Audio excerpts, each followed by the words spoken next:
પોરબંદરની માધવાણી કોલેજને સીલ મારવાની કામગીરી હાથ ધરાઈ હતી, જેને લઈને વિદ્યાર્થીઓની પરેશાની વધી હતી। ત્યારે વિદ્યાર્થીઓએ મળી રામધૂન બોલાવી હતી, જેમાં પ્રિન્સિપાલની રજૂઆત બાદ પાલિકાના પ્રમુખે આવી સીલ ખોલી આપતા વિદ્યાર્થીઓએ હાશકારો અનુભવ્યો હતો। પોરબંદર પાલિકાના ચીફ ઓફિસરના આદેશથી હાઉસ ટેક્સ વિભાગ દ્વારા વિવિધ મિલકતો સીલ મારવામાં આવી છે, જેમાં પોરબંદરની માધવાણી કોલેજના પ્રિન્સિપાલ રૂમ સહિત 2 રૂમને સીલ મારવામાં આવ્યા હતા અને ગઈકાલે અન્ય ત્રીજા રૂમને પણ પાલિકાએ સીલ મારી દેતા વિવિધ ક્લાસરૂમની ચાવીઓ તેમાં હતી, જેના લીધે વિદ્યાર્થીઓ બગીચામાં બેસવા મજબૂર બન્યા હતા। આથી વિદ્યાર્થીઓએ રોષેભેર રામધૂન બોલાવી હતી। ત્યારબાદ પ્રિન્સિપાલ રામદત્તીની રજૂઆતના પગલે પાલિકા પ્રમુખ ચેતનાબેન તિવારી તુરંત કોલેજ ખાતે દોડી ગયા હતા અને પ્રિન્સિપાલની રજૂઆતના પગલે વિદ્યાર્થીઓના હિતે ધ્યાનમાં રાખીને સીલ ખોલી આપતા વિદ્યાર્થીઓમાં ખુશી જોવા મળી હતી। Principal JS Ramdatti, KH Madhvani arts and commerce college Porbandar. નગરપાલિકા દ્વારા અમારી કોલેજમાં વેરા બાકી હોવાને કારણે સીલ મારેલું, પરંતુ વિદ્યાર્થીના પરીક્ષાના ફોર્મ, એડમિશન ફોર્મ અને વિદ્યાર્થીને શિષ્યવૃત્તિના ફોર્મ જે ઓનલાઈન થાય છે એ બધું કાર્ય બંધ હતું। એટલે નગરપાલિકાના પ્રમુખશ્રી પોતે હાજર રહી અને એ છોકરાનું અહિત ન થાય એટલા માટે અમને સીલ ખોલી દીધું છે।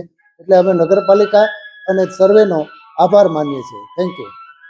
આજરોજ પોરબંદર છાયા નગરપાલિકા દ્વારા જે માધવાણી કોલેજમાં વેરો બાકી હોવાથી સીલ લાગેલ હતું, તે આપણે વિદ્યાર્થીઓના હિતને ધ્યાનમાં લઈને અને અમારા માનનીય ધારાસભ્ય શ્રી અર્જનભાઈ મોઢવાડિયા, જિલ્લા ભાજપાના પ્રમુખ શ્રી રમેશભાઈ પટેલે અમને ફોન કરીને જણાવ્યું અને સાચે જ આ વિદ્યાર્થીઓના હિતનું કામ હતું અને જે વેરો બાકી છે એ પછી કાર્યવાહી કરશું, પણ અત્યારના એ લોકોને ફોર્મ્સ ભરવાના છે, એટલે વિદ્યાર્થીનું કાંઈ લેસનનું ખોટી ના થાય, ભણવાનું ખોટી ન થાય, એના માટે થઈ અને અમારા ચીફ ઓફિસર શ્રીએ પણ પોઝિટિવ એપ્રોચ કરી અને એમણે પણ એમ કીધું કે આપણે વિદ્યાર્થીઓ માટે થઈને અત્યારના તમે ખોલી આવો, એટલે આપણે અત્યારના એ લોકોનું જે સીલ રાખેલું હતું એ ખોલી દીધેલું છે।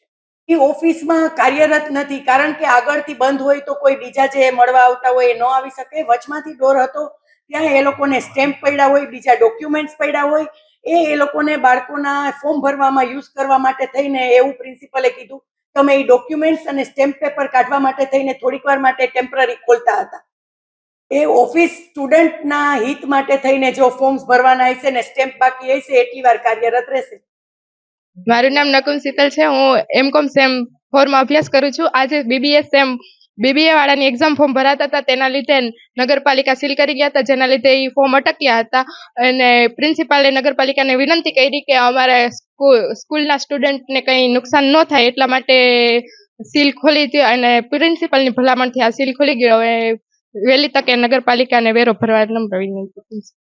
મારું નામ ખરા તમન્ના દેવસીભાઈ છે। હું BSM 4 માં અહીંયા અભ્યાસ કરું છું। અમારી કોલેજમાં BBA ના ફોર્મ ભરાવાના બાકી હતા, જેથી અમારી કોલેજમાં સીલ લાગેલું હતું, તેથી અમે કોઈ ફોર્મ ભરી શકતા નતા અને અમારા પ્રિન્સિપાલ શ્રી અને ABVP ની ભલામણથી અમારું કરવામાં આવ્યું છે, સીલ ખોલવામાં આવ્યું છે અને અટાણે હવે અમે ફોર્મ ભરી શકશું અને બધા સ્ટુડન્ટ ભણી શકશે અને હવે આ ભવિષ્યમાં ન થાય અને આ જે વેરો છે ભરવાનો નગરપાલિકા કોલેજને એ બધે ભરી દે એવી।